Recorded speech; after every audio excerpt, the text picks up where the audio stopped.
na suala la amani na utulivu lisiwe kwa jeshi la polisi tu.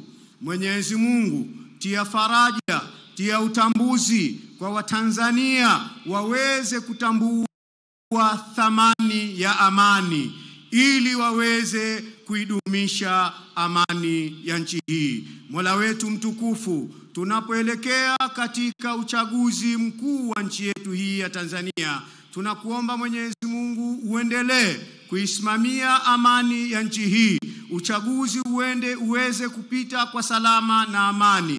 Ewe Mola wetu mtukufu, tunakuomba kwa rehema zako, kwa shani yako, kwa utukufu wako, uendelee kuwalinda na kuwahifadhi watumishi wa nchi hii ya Tanzania, waendelee kutumikia nchi yao katika utulivu na amani.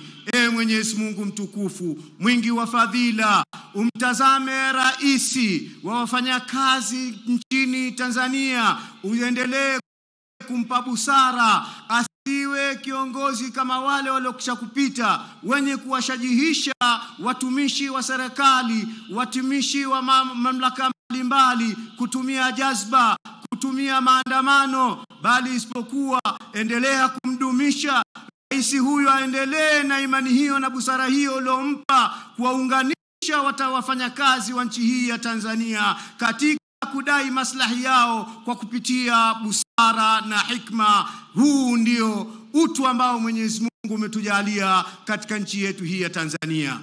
Mola wetu mtukufu uliotukuka, endelea kuwapa busara na hikma watumishi wa nchi hii, wakiwemo wanajeshi, wakiwemo maaskari, wakiwemo watumishi wa mahakama, zikiwemo taasisi mbalimbali za umma, kuendelea kuwa wanyenyekevu na watulivu, hali ya kuwa wakidumisha amani ndani ya nchi yetu hii. Kwa unyenyekevu Mola wetu mtukufu, juhudi umeziona za uwanja huu, ndivyo ulivyokuwa au sivyo ulivyokuwa, ni juhudi za mkuu wetu wa mkoa kwa kushirikiana na wakuu wake wa wilaya, wakurugenzi katika sekta mbalimbali. Ya Rabbi, uwanja huu na kuomba utie ilhamu kwa Rais wa Jamhuri ya Muungano wa Tanzania na Watanzania waliohudhuria katika uwanja huu, kwa kuwa Tanzania na ina mamlaka, ina uwezo wa kutengeneza uwanja mpya wa ndege wa Bombardier. Naomba jina hili libadilishwe kutoka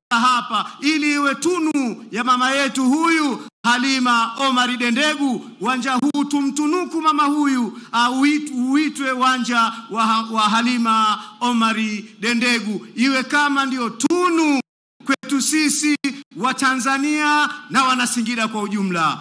Mola wetu mtukufu, tunamuomba Mwenyezi Mungu akupe faraja rais wetu wa Jamhuri ya Muungano wa Tanzania, na faraja hiyo anayoitaka Mheshimiwa Rais wa Jamhuri ya Muungano wa Tanzania si nyingine bali isipokuwa, ya Rabbi, tunakuomba umpe tena mitano mingine. Ya Rabbi, mpe tena mitano mingine. Hii ni dua wala sio kampeni. Mwenyezi Mungu na khiari kuipokea dua yetu au na khiari ya kutokuipokea. Ya Rabbi, mpe tena mitano mingine. Hii ndio faraja yake Mheshimiwa Rais wa Jamhuri ya Muungano wa Tanzania, kwa baraka Mtume Muhammad sallallahu alaihi wasallam. Amin, amin, amin.